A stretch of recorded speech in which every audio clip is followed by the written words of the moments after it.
बिस्मिल्लाहिर्रहमानिर्रहीम। नाजरीन, आप देख रहे हैं न्यूज़ अलर्ट और मैं हूं आपका मेज़बान नवीद शाह। आज हम आपके सामने जो स्टोरी लेके आ रहे हैं वो गुजरात की सबसे बड़ी स्टोरी होगी।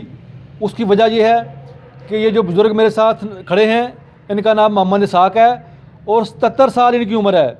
इनका दावा है कि आधा गुजरात मेरा है और लोगों ने कब्ज़ा किया हुआ है। ये केस भी लड़ रहा है और मुसलसल केस लड़ रहा है। बाकी मज़ीद इनसे जानते हैं। बाबा जी ये बताएं कि आप कहाँ के रहने वाले हैं, क्या मामला आपके साथ आ रहा है? जनाब मैं घर पुलवा का रहने हैं, जैली बनाया महकमे माल ने। असल वह नाम है कारा खासा करमदाद। वो उत्ते जी मैं मोड़ से आला सरपंच हाँ। मेरे बावजदाद जड़े ने 13 पुश्ता DC की सीट पर फैसले करते रहे हैं। ए मेरे को डॉक्यूमेंट ने।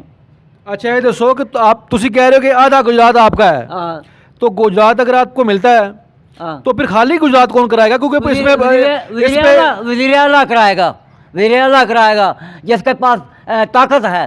क्योंकि इस पे बड़े बड़े सियासी घराने भी हैं, चौधरी बरादरान भी हैं, नवाब भी हैं। उनसे खाली कौन कराएगा शहर? नवाब चोर हैं, मालिक नहीं हैं, चोर हैं। डॉक्यूमेंट कोई नहीं है ना को इनके पास, सब चोर बैठे हुए। जिन्ने सियासतदान ने सारे मेरे रकबे से चोर बैठे ने। इन्हों को डॉक्यूमेंट कोई नहीं। मैं 18 पुछता प्रूफ है देना, इन्हों को 3 पुछता प्रूफ है। अच्छा तुसी दसो किन्ने साल हो गए तुहानू इहदे वास्ते केस लड़दे हैं? मैनू 75 साल हो गए ने। 42 साल मेरे वालिद नबी बख्श ने ऐसे केस के धक्के खादे ने। 33 साल मैनू हो गए ने जी। 5 साल गुजरते हैं जज बदल जाता है, 5 साल गुजरते हैं जज बदल जाता है, 5 साल गुजरते हैं जज बदल जाता है। मेरा फैसला नहीं करते। फिर 5 सालों बाद मनीर सैन गिल ने मेरे हक च फैसला कर रहे। अच्छा तुसी दसो तुम्हारा दिमाग ठीक है? बिल्कुल राइट। लोगों ने ख्याल भी आंदा ना शायद बुजुर्ग बंदे ने दुआ के लगे अद्धा शहर किस तरह लोग कब्जा कर सकते? अद्धा शहर तो जो कहता है मैं उनको बताऊंगा। मैं आधा शहर कैसे मेरा है मैं दसन लगा।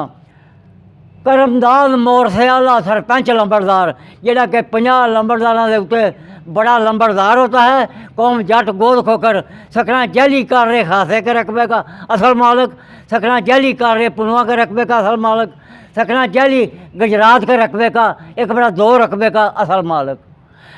करमदाद वादी कागान से इस मुल्क में गुजरात आकर जंगल और वरान रकबे को आबाद करके इसका नाम कर रहा खासा करमदाद रखा। कार दरवाजे के ना से मशहूर किया। देखिए जी आपने बाबा जी की बातें सुनी, ये तो बिल्कुल ठीक लगते हैं और इनका दावा भी है कि आधा गुजरात मेरा है और मैं मुसलसल 70-75 साल से केस लड़ रहा हूँ।